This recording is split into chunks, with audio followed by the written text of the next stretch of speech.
Well, guys, man, the Atlanta Dream and Angel Reese faced off against the Indiana Fever and Caitlin Clark for the third time this year.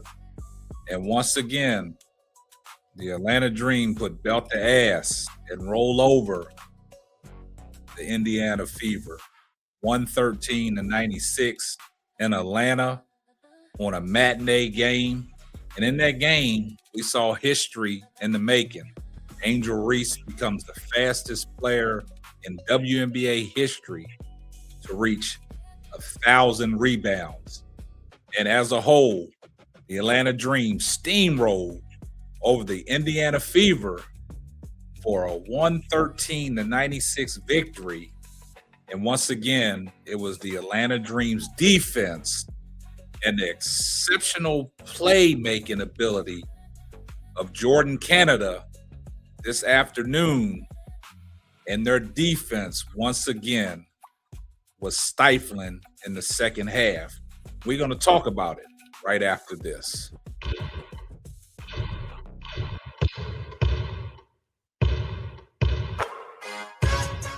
we talking about? What's up, K-Sap? Yeah. James Ford, that's me. Let me talk to him. That's me. Simply ball dropping, simply ball dropping. Chopping up these topics, man, I'm simply ball dropping. Driving coast to coast, making moves, ain't stopping. Driving coast to coast, making moves, ain't stopping. Nah. Hey, let me put you on game. These other podcasts out here talking that shit, but ain't repping the same. It's my bro K-Sap, chopping up topics for your optics. From politics to your cockpits. Tune in, you gotta watch this. Exclusive material for your radio, stereo, pumping high definition. Stop what you doing and listen. We smashing all competition. You better jump on this wave. Somebody pass me a mic, man, I got something to say. And now, your host of the Simply Ball Dropping Podcast, the man behind the mic, K-Sap.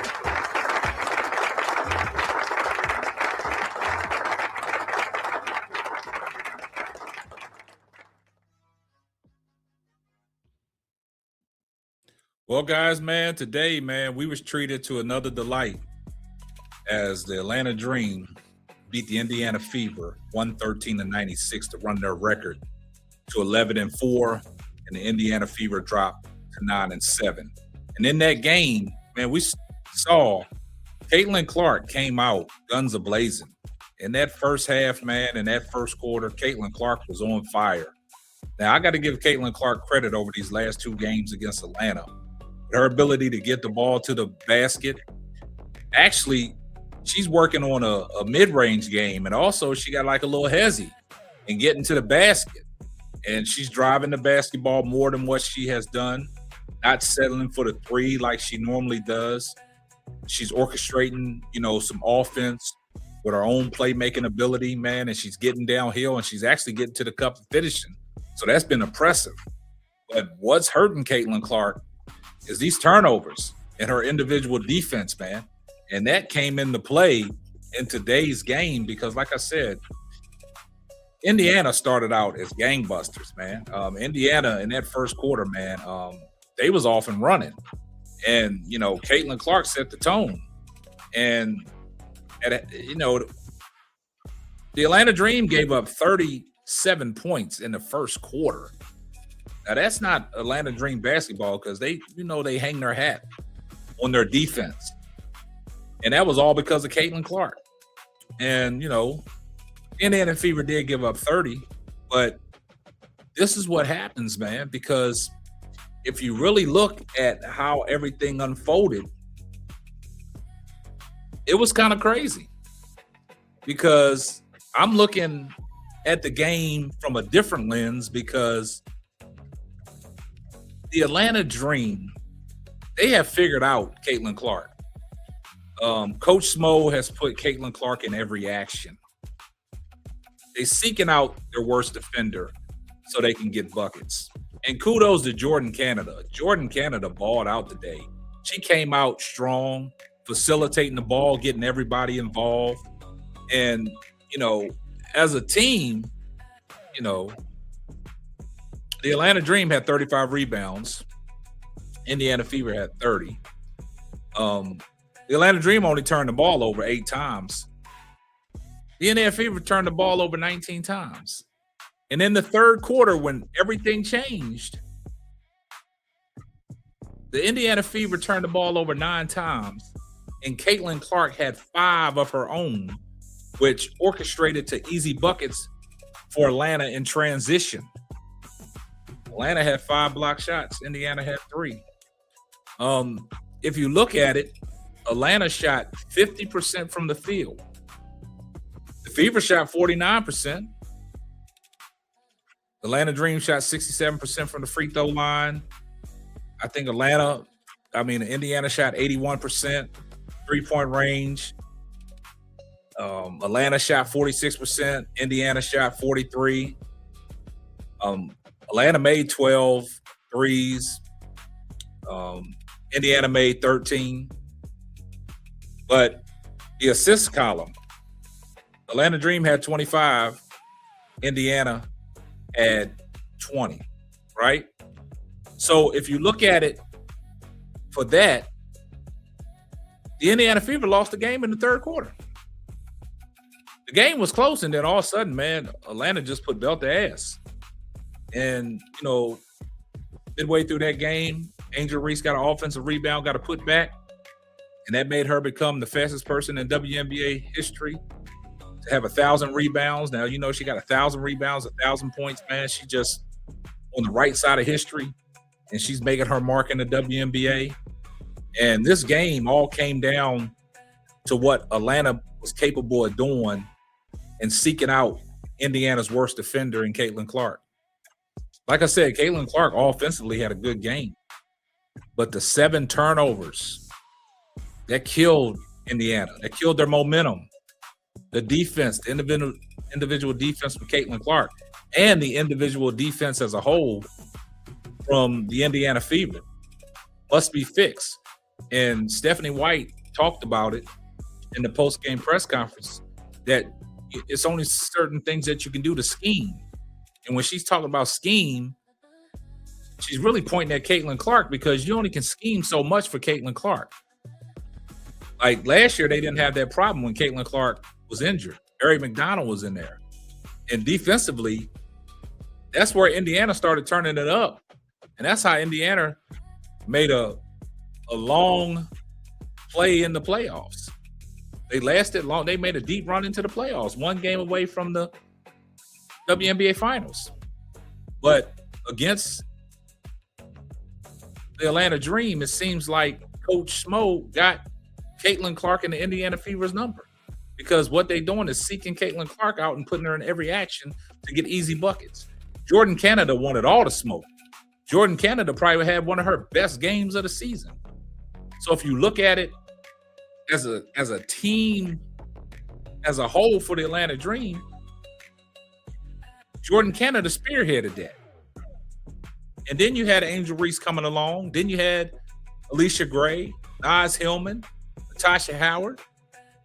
You had them getting involved early because Jordan Canada was distributing the ball.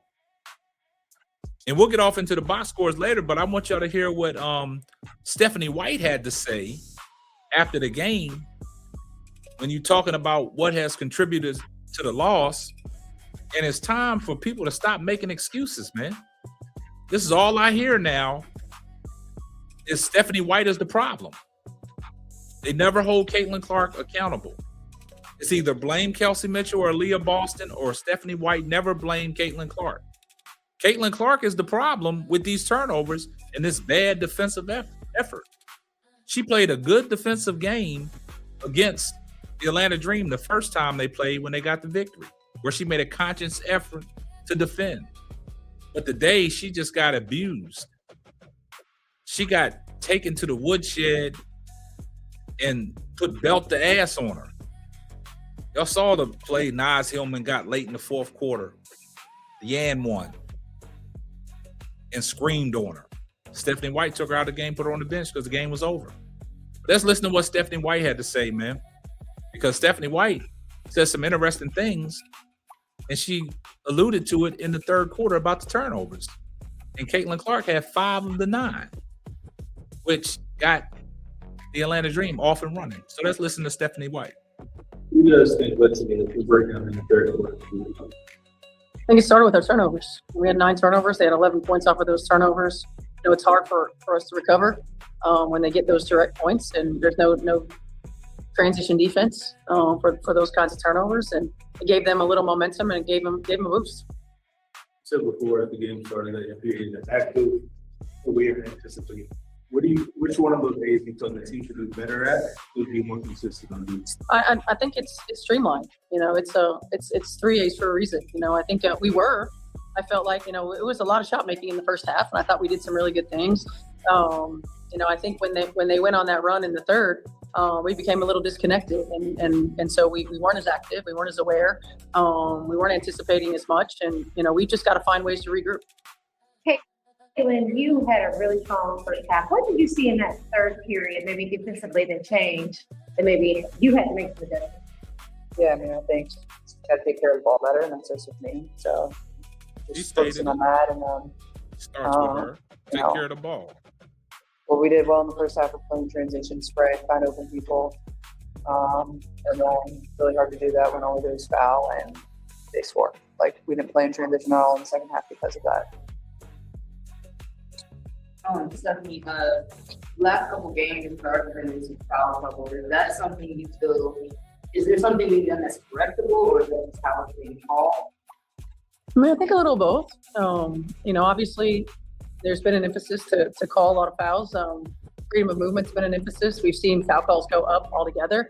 I think individually, certainly there are some things that we can do to keep ourselves from being as vulnerable, and collectively there are some things that we can do to have each other's backs where we're not in those positions. So it's a combination of things. How does that change how you kind of scheme defensively, with your being Listen to what she says. Yeah, there are only so many schemes you can do. So I think for us, it's just being more intentional and having a higher discipline level when we're in those moments. A lot of our fouls are coming because we're not taking care of the point, and then we're getting in rotation, or we're behind plays, or we're late, and that's where a lot of our fouls are coming from.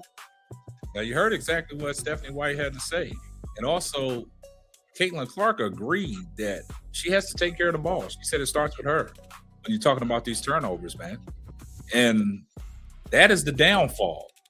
A great offensive player, but she's careless with the ball, too many turnovers. Her defense is going to become a problem. What are you going to do? The defense is going to become a problem, man. And one of the reporters asked the question about the guards being in foul trouble. Supposedly your best player on the team, in Caitlin Clark, that's allegedly, she's always in foul trouble against the Atlanta Dream. So what is that telling you? Defensively, she's a liability. So let's hear what Angel Reese had to say, her and Jordan Canada. And they asked Angel Reese about, becoming the fastest person in WNBA history with 1,000 rebounds. So let's listen to what the victors had to say in Jordan Canada and Angel Reese, because they talked about something totally different. And it seems like they're starting to figure each other out. And this Atlanta Dream team is very scary. So let's take a listen to what they had to say. Hey, Angel, it's Meg Hall with USA Today. First of all, y'all, congratulations as well, JC. Congratulations on the win. Wanted to ask you your thoughts. You're the fastest player in WNBA history to 1,000 rebounds and 1,000 points. You've always talked about you can lean on your rebounds, but what does that mean to have something like that happen today in this sort of game? I just think just my work. I think people don't realize rebounding is harder than you think. Defensive rebounds are a little bit more easier, but going in and crashing every single time to get second chance opportunities on the offensive end, you can look statistically, they're not just from my shots, they're from my teammates. And it gives us more points. It gives us more opportunities. And just being able to come out and do what I do every single night just shows to my consistency. And I think a lot of times I'm really hard on myself about how well I want to be and how great I want to be, but just taking my time and just knowing that I've done some great things and just patting myself on the back and just knowing that I want more. JC, double on himself, 12 assists. You had the game going early with this assist. You got the points later on. What was your mindset? What were you seeing to try to keep the game, the team, going in the game? Well, my job as a point guard is to make sure that I'm getting everybody involved and knowing that I'm just gonna let the game come to me. The last few days I've been playing under the weather, not really feeling great, and I knew coming into the game that I had to just be sharp defensively, and then just making sure my teammates were getting involved, and just allowing the game to come to me, and just taking the right shots, the smart shots, and knowing that at some point I was gonna be able to attack and be aggressive. So just going as the game goes, seeing where I can find my opportunities to score, and that came in the second half. Hey, Angel, as we know, basketball is the game of runs. We saw late in the second half, you had that big block on Kelsey Mitchell. She went to the lane, had to stare down the little flex at the end. It felt like the pendulum didn't swing in the other way after that. Did you feel like that was a big momentum shifter for you all? I don't know. When the game is going on, everything's just a blur. You hear the crowd, obviously, but like I said, opportunities like that where I can get possessions. And we talk about possessions and valuing possessions a lot, and I think there was only 5 seconds left maybe on the shot clock. So just being able to get defensive stops, I think that's what got us out in that second half, because we were so locked in on defense. We took our matchups very personal, and we saw with the things that we had mistakes on in the first half, and we took into detail of what we wanted to do better in the second half, and I think we really, really did that. You heard what the victors had to say. You heard what Jordan Canada said, and you heard what Angel Reese said, man. And I think they're figuring each other out, man. And this Atlanta Dream team is going to be scary, man. And the crazy thing about it is, man, you know, we only, 15 games in, man. And they're coming out guns a-blazing, man. And the Atlanta Dream look like they're firing on all cylinders, especially against the Indiana Fever, man. The Indiana Fever got a lot of things they got to sort out over there, man. I don't know what the issue is, man, but y'all got to stop with all the excuses. There's no more excuses. Stop blaming Stephanie White. Stephanie White is not the problem, man. Stephanie White is not the problem. Y'all need to look in the mirror. All y'all Caitlin Clark stands and her apologists, y'all need to keep it real with yourself, man. It's not Stephanie White's fault. Hold Caitlin Clark accountable for her turnovers and her lack of defense that's being exposed each and every night when she goes out on the WNBA court. Offense is great. Offense is exceptional. She had another great offensive game. She was efficient today. So let's get off into these box scores, man, so we can let y'all know how efficient she was. So if you look at it, you know, she out there doing her thing. You know, Caitlin Clark was out there doing her thing, but you got to look at Kelsey Mitchell. You know, she's still getting it done, man. But today, 16 points in 32 minutes, 5 of 13 from the field, 2 of 4 from 3-point range, 4 of 4 from the free throw line, 3 rebounds, 3 assists. Caitlin Clark, 34 minutes, 26 big points, 11 of 18. That's efficient. 3 of 7 from 3-point range. That's pretty efficient. 1 of 2 from the foul line. She didn't get to the foul line as much. You know what I'm saying? But she still was getting downhill, had a little mid-range game. She had everything going. In that first quarter, she came out guns a-blazing. She had 7 assists, 3 rebounds. Her rebounds are down this year. She's not able to get to the glass and get these rebounds. The assists, she had 7 assists, but she had 7 turnovers. Once again, she had 3 fouls. You look at Monique Billings. I don't know. Monique Billings is about to crash out. She's about to say, man, get me up out of here, man. Monique Billings, 13 minutes, 7 points. Then Lexi Hall don't give them nothing. 15 minutes, 0 points. Then Aaliyah Boston, 13 points, 9 rebounds, 6 assists. She had a stat stuffer night. You know what I'm saying? 4-10 from the field, 2 of 3 from 3-point range. She's been hitting that 3 ball. This is her highest 3-point percentage this year since she's been in the WNBA, and 3 of 3 from the foul line. Sophie Cunningham off the bench, 13 points. Raven Johnson came in with 9 big points, 4 of 6 from the field, 1 of 3 from 3-point range. And then, Keisha Allen Hines, she's 9 points, 3 of 5 from the field, 1 of 1 from 3-point range. Ty Harris didn't give him nothing. Dantas, nothing. She get 3 points. Michaela Timpson, man, ever since that second game against the Atlanta Dream when Angel Reese just did everything she wanted to her, Michaela Timpson ain't did nothing. But then you got to look at the Atlanta Dream. This is what's so impressive about this Atlanta Dream team, man. Alicia Gray, 32 minutes, 22 points, 9 of 18, 50% from the field. 2 6 from 3-point range. She had 5 rebounds, 1 assist, 3 steals. Look at Jordan Canada. Double-double, 31 minutes, 12 points, 5 of 9 from the field, efficient, 2 of 4 from the free throw line, 7 rebounds, damn near triple-double with 12 assists. She started the barricade early by getting everybody involved. Then you look at Ryan Howard, 24 points. She was 4-10 from 3-point range. She's efficient. That was 40%. 6 of 15 from the field, though. Then you look at Naz Hillman. Naz Hillman, she's been the glue person. 19 points, 8 of 13 from the field, 2 of 3 from 3-point range, 1 of 2 from the free throw line, 6 rebounds, 3 assists. Then you look at Angel Reese, 30 minutes, 18 points, 7 of 14, 50%. 4-8 from the free throw line. She got to clean that up because she was on a streak for 2 games where she didn't miss. She was 16 of 16. She had 8 rebounds, 1 assist. She had 2 steals, 1 huge block on Kelsey Mitchell, which they have pointed out in the press conference. Then you look at Barlace, 3 points off the bench. Pow, 9 points off the bench, 3 or 5 from, field goals and 3 or 4 from 3-point range. And then Okot, 3 points, and then Cone, 0, and then Avar, 3.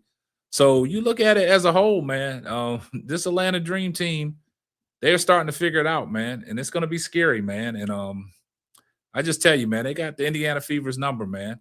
And, the Indiana Fever got a lot of things they got to figure out, man. But stop blaming Stephanie White, man. There's no more excuses, man. As the Atlanta Dream steamrolled over Caitlin Clark and the Indiana Fever for a huge victory today. Now they lead the series 2-1. Angel Reese bested Caitlin Clark again. They steamrolled them 113-96. Y'all get down in the comment section. I see everyone in the comment section. #salute. Make sure you like, comment, and subscribe, and turn on your post notifications so you will know every time I drop a hot banger. Oh yeah, just in case I forgot, tell a friend to tell a friend. It might not be for you, but it might be for them. And that will wrap up another episode of the Simply Ball Dropping Podcast. I'm your host, the man behind the mic, K-Sap. Catch you on the next